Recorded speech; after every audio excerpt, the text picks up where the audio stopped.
देवदेवेन ध्यानं हनुमतः प्रियं पञ्चवक्त्रं महाभीमं त्रिपञ्चनयनैर्युतं बाहुभिर्दशभिर्युक्तं सर्वकामार्थसिद्धिदं पूर्वं तु वानरं वक्त्रं कोटिसूर्यसमप्रभं द्रंष्टाकरालवदनं भुकुटिकुटिलेक्षणम् अस्यैव दक्षिणं वक्त्रं नारसिंहं महाद्भुतम् अत्युग्रतेजो वपुषं भीषणं भयनाशनं पश्चिमं गारुडं वक्त्रं वक्रतुण्डं महाबलं सर्वनागप्रशमनं विषभूतादिकृन्तणम् उत्तरं सौकरं वक्त्रं कृष्णं दीप्तं नभोपमं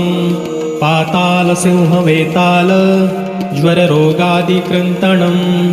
ऊर्ध्वं हयाननं घोरं